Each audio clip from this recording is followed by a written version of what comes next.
Okay guys, so explain natin. So total may subject naman dito.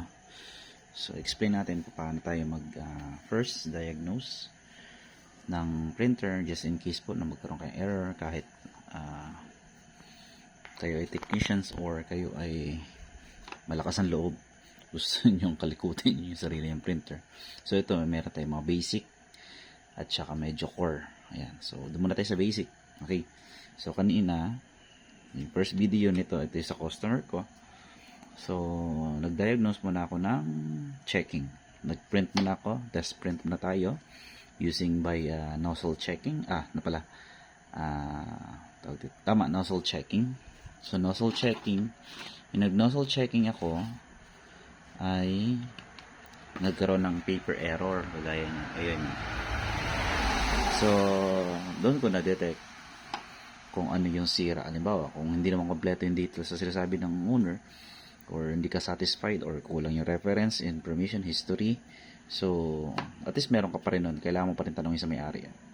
Okay? Kasi kailangan meron kayo reference, may history ka ng issue para ma-repair mo siya, o kaya ma-diagnose mo, para ma-idea ka kung paano mo siya i-repair, o matukoy ka agad natin mas mabilisan kung saan nanggagaling yung problema. Okay, so first ang ginawa ko, nag-nozzle check tayo without printer, without laptop. So long press dito sa power,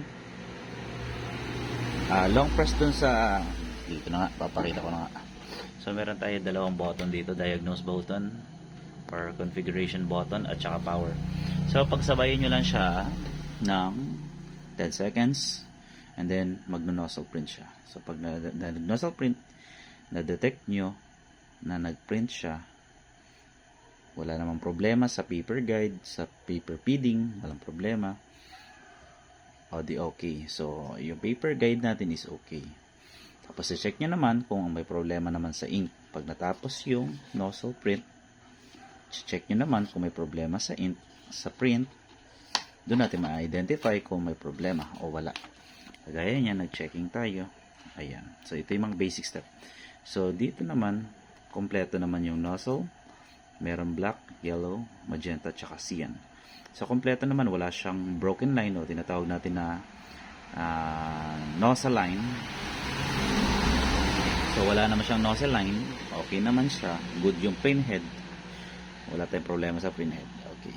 So ganun po. So dalawa na kagad. Yung paper guide, paper fade, at saka yung printing niya, print out niya is okay. Kung may error naman yung print out, syempre ito automatic. Dalawa titignan natin dyan. Pwede nyo linisin yung damper. Yung damper kung low level ink. Ito yung damper, ink damper po tawag dito, or damper. Si-check nyo kung low level. Kung meron naman laman po, magtatanggal tayo or magdi-declogging tayo. Yun po yung step, just in case na ma-encounter niyo. Yung first step, halimbawa yung nag-nozzle print tayo, nagkaroon ng error, dun tayo magre-repair. So wala naman siya naging error, hindi tayo magre-repair dun, okay yon. Tapos yung print out niya, nagkaroon ng error dito, just in case na nagkaroon ng error or hindi, kunyari nagkaroon ng error, so dito tayo mag-check, at doon sa printhead magdi-declogging tayo. Kung wala namang error, okay po siya, good siya.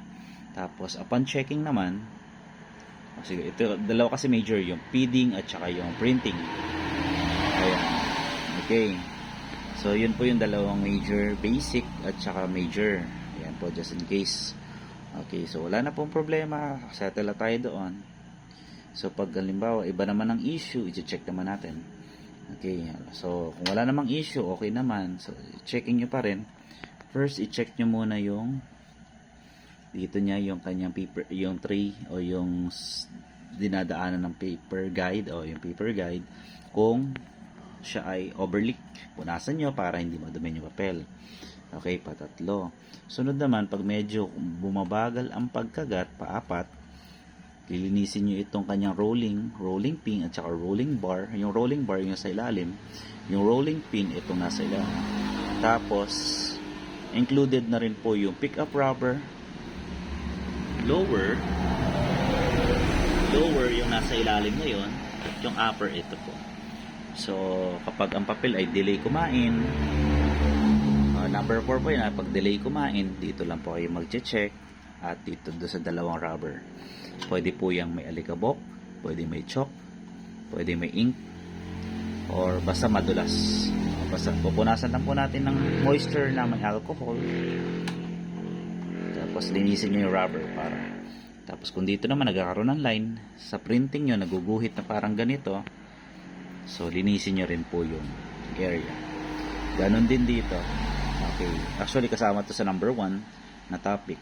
So kung wala naman kasi na-encounter na error, diretso po tayo. Okay, susunod, check naman natin. Nakalock, rotate natin. Check naman natin itong ink suctions. So yung ink suctions naman, so check nyo kung talagang ayan, namumuo siya. Ayan, check nyo yung labi niya. So paano mag-checking yan? Pag nag-head cleaning po tayo, naka-open siya, head cleaning tayo, labas nyo yung hose. Ito yung waste ink pad, waste ink tank, purge pump ito. Dito na daan papuntang waste ink pad na nakakonect do sa waste ink tank. Okay. So ang ginagawa ko to, nilalabas ko ito, tapos nilalagyan ko siya ng tissue, tapos chine-check ko kung nakakaayos na nakakahigop yung ink. Kasi baka may hindi humihigop ng ink, may butas yung mga hose, edi may problema tayo.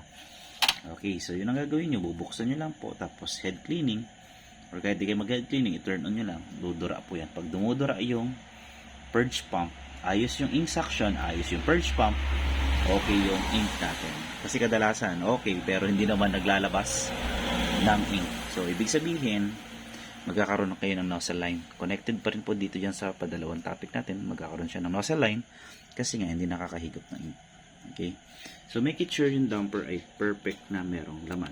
Kasi kung hindi siya na maintenance, kalahati lang po yan. Or kung nag-in charge lang po siya kasi brand new, hindi naman tayo brand new, mag-in charge kayo, kalahati lang po talaga pumapasok. Pag yan po ay ginalaw na ng technicians, pinupuno po namin yan. Kaya dapat pag pinuno natin ito, maintain na siya dito. Okay, so dami niyang connected na. Yun po yung chine-check namin. Sunod naman yung sensors. Ito yung cable strip sensors. Kaya kadalasan pag may ipot yan, may dumi, tumitigil yung printing, kumakalahati. Ganun din po dito sa timing disc. Ayan. So nililinis din natin yung timing disc. Yung sensor naman kasi bibihira po masira. Yung paper guide, yan nililinis na. Kanina malikabok yan. So nililinis din natin yan para walang. Then itong mga messy na ito, nililinis din natin yan. Yan, kagaya niyan, yung overflowing. Ito guys, itong method na ito ay pwede po to sa lahat ng L series. L120, L360, L3210, L3110, L5290. Lahat po ng L series ng Epson, pwede po siya sa ganyan. Okay? So, siguro hanggang doon na lang. Kung meron po kayong katanungan, yun lang po yung basic at saka major, kung just in case na intindihan yung sinasabi. Tapos, kung may problema naman po dito sa printout, may nozzle line, kung kayo po ay marunong or nagro-runong-runungan or malakas ang loob, make it sure magkaroon po kayo ng kaunting practice. Kasi once na ang print head ay mapasa, magkamali kayo ng pag-insert ng mga flex cable sensor, nung kanyang flex cable, natupi nyo yung cable, ay di medyo critical, baka madagdagan lang po yung problem, madagdagan lang yung issue. Okay, so yun lang po iwasan natin. At saka kung kayo po ay napanood nyo itong video, para maiwasan nyo po yung paper jump or pagkakaroon ng falling objects na hindi natin maiwasan, so i-cover nyo na po, protektahan nyo po yung printer tray ninyo, yung paper tray ninyo, takpan nyo talaga siya, sigurado. So hanggang doon na lang to guys, mahaba na yung video. Kung meron kayong gustong linawin or another additional topic, pwede nyo discuss about the purge pump, especially sa mga 4 digits na L series, L3210, L3110, L5290, kung bakit minsan kahit okay naman, full tank naman yung ink, may wala lumalabas sa printout.